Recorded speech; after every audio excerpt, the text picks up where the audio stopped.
A continuación hará uso de la voz hasta por 10 minutos la doctora Pilar Calva, de Observatorio Regional para la Mujer de América Latina y el Caribe, AC.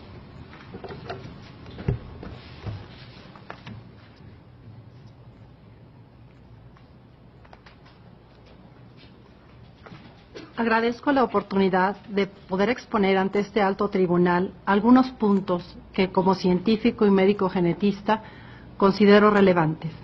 Soy la doctora María del Pilar Calva Mercado, mexicana, médico con especialidad en genética humana, subespecialidad en citogenética y maestría en bioética.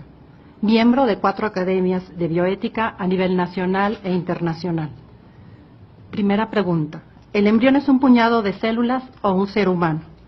Los seres humanos tenemos nuestro material de herencia en el DNA, el genoma humano, organizado en 46 cromosomas en cada una de las células somáticas. Solo los gametos tienen solo 23. El primer evento en la formación de un individuo humano es la fusión del óvulo y el espermatozoide. Esto se conoce como concepción, fecundación o fertilización. Bioquímicamente, este proceso es complejo. Solamente un espermatozoide atravesará la membrana citoplasmática del óvulo. La singamia, que es la unión del pronúcleo masculino y femenino. En ese momento, 2 sistemas, el óvulo y el espermatozoide, dejan de funcionar en forma individual y constituyen un nuevo sistema, un nuevo genoma que comienza a operar como una unidad llamada cigoto o embrión unicelular. Una vez ocurrida la concepción, se observa un proceso vital que no se detendrá hasta la muerte del individuo. Evidencias genéticas del estatuto humano del embrión. Son 3. La primera, la individualidad genética del cigoto. Desde el momento mismo de la fecundación, inicia la existencia de una nueva vida, específicamente humana, dotada de un código genético único e irrepetible, no idéntico ni al del padre ni al de la madre. El proyecto Genoma Humano, quizás uno de los avances más recientes, ha demostrado que un ser humano es distinto a otro en menos del 1% de sus genes. Esto es lo que lo hace individual. Y esta realidad se observa desde que fuimos cigotos. Esto se debe, por una parte, a la segregación de los cromosomas homólogos, descrita por Gregorio Mendel, después confirmada por Watson y Crick, y recientemente por los estudios del genoma humano. Consiste justamente en que ese par de cromosomas, uno paterno y uno materno, se distribuyan de forma azarosa en alguna de las 2 nuevas células. Por otra parte, el entrecruzamiento o crossing over, bien estudiado en el proceso de la meiosis, consiste en que se intercambien de 3 a 8 segmentos en lugares diferentes en la formación de los gametos. Así, tanto la segregación como el entrecruzamiento, claramente estudiados por la genética, hacen evidente que el resultado de la concepción es un genoma humano completo, pero este genoma es además individual, es decir, esta combinación no ha existido. Por lo tanto, es un individuo humano sin lugar a duda para la ciencia. Durante el desarrollo embrionario, conforme se dividen y se especializan las células, nada nuevo es aprendido por el DNA, sino progresivamente muchas cosas son olvidadas. La información está escrita desde la primera célula y no será progresivamente escrita en otras. Esto no es una teoría ni una suposición, sino la información que la genética ha constatado sin lugar a duda. Algunos científicos, tristemente, no presentan la realidad completa y solo dicen que en el momento de la concepción se completa el genoma humano, lo cual los lleva erróneamente a deducir que el cigoto es igual a cualquier célula del cuerpo. Han olvidado hablar de la individualidad, es decir, de la constatación de que el cigoto tiene una genética diferente a la de cualquier ser humano que haya existido, incluso a la de sus padres. Segunda evidencia, la continuidad de su desarrollo. Durante el desarrollo progresivo del embrión, desde cigoto, la primera célula se divide y se organiza sin cesar hacia su plenitud. Todo se realiza en tiempo según un proceso continuo e ininterrumpido, fijado por un programa inicial contenido en el genoma humano. Es necesario recordar que el carácter potencial de la información genética, por lo cual lo que está presente en el patrimonio genético no es formalmente el cerebro ni ningún otro órgano, sino únicamente el programa de su formación futura. Sin embargo, aunque no sea una presencia formal, tampoco se trata de una posibilidad abstracta e indeterminada, sino real, materialmente presente en la estructura química del ADN, además con sus características específicas e individuales. La ciencia nos conduce a afirmar que si ello no fuese humano, desde el inicio de su vida individual en la concepción, no se volvería jamás.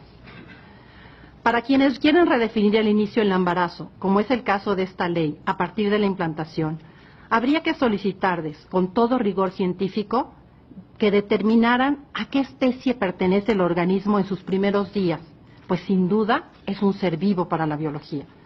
Además, tendrían que poder explicar cómo sucede el proceso de cambio de una especie en otra, que se conoce como evolución, en escasos 14 días, cuando la evolución, sabemos, ha tardado millones de años. Es en el terreno de las creencias, no de la ciencia, pretender afirmar que la vida inicia en la implantación. Otro engaño utilizado frecuentemente es reducir a un ser humano a la manifestación de una de sus características, la capacidad de razonar y sentir. El ser humano, desde su concepción, tiene inscrito en su genoma la capacidad de pensar, razonar y sentir. Solo hay que permitir que se desarrolle para que lo pueda expresar. Pero si nace sin esta capacidad, como las personas con discapacidad mental, o la pierde, no afirmaríamos que no es un ser humano. Por ejemplo, un perro antes del nacimiento, si tiene un problema en sus cuerdas vocales y no ladra, no podríamos afirmar que puesto no ladra no es perro. Más bien, si ladra, puedo afirmar que es perro. Pero si no lo hace simplemente porque está dormido, no puedo decir que no lo sea. Es al revés, puesto que él es perro, podrá ladrar. Tercera, la autonomía de la vida prenatal. El embrión, y solamente él, es quien con un mensaje químico estimula el funcionamiento del cuerpo lúteo del ovario y suspende el ciclo menstrual de la madre. Esto sucede en un minúsculo embrión que al 6º o 7º día de vida, es decir, después de su concepción, mide 1.5 milímetros de largo y ya está en condiciones de decidir su propio destino. El proceso de formación del embrión es autónomo, no obstante la íntima relación que se instaura con el cuerpo de la madre. En el periodo que precede la implantación, cuando el embrión parece más precario y débil, su autonomía es paradójicamente mayor, como lo demuestran las técnicas de fecundación in vitro. Decir que una mujer tiene derecho sobre su cuerpo es una inexactitud y una irrealidad científica, pues un embrión desde el momento de la concepción no es parte del cuerpo de la madre.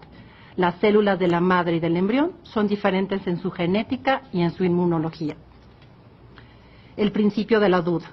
A pesar de las evidencias científicas, todavía existen científicos que dicen que hasta las 12 semanas es una masa de células. Entonces nos encontraríamos ante dos posibilidades. Ante la duda, tratar a una masa de células como un ser humano o a un ser humano como una masa de células. Por supuesto, tendría que ser lo primero.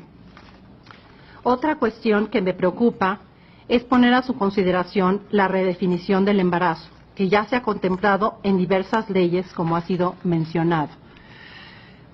En medicina se considera que la vida inicia en el momento de la concepción y en ese momento se habla de un embarazo presuntivo. La redefinición del embarazo, peligrosamente, abre la puerta a nuevas amenazas, la manipulación y la utilización de los embriones sobrantes, la clonación, la obtención de células madre embrionarias e incluso la venta de embriones humanos, ya que todos estos procesos se dan antes de la implantación. Entonces, el embrión es cosificado. La ciencia debe servir al ser humano. Los médicos como profesionistas estamos para defender la vida y la salud y evitar las enfermedades, tratar siempre de curar a los enfermos y cuando no lo podemos hacer, debemos aliviarlos y consolarlos. Señores y señoras ministras, mi conclusión sería: el inicio preciso de todo ser humano es cuando la información genética necesaria y suficiente se reúne dentro de una célula, el óvulo fertilizado, y este momento es la concepción. Por lo tanto, toda acción sobre un embrión, desde el momento de la concepción, se realiza sobre un individuo humano, constatación de la genética humana. Muchas gracias.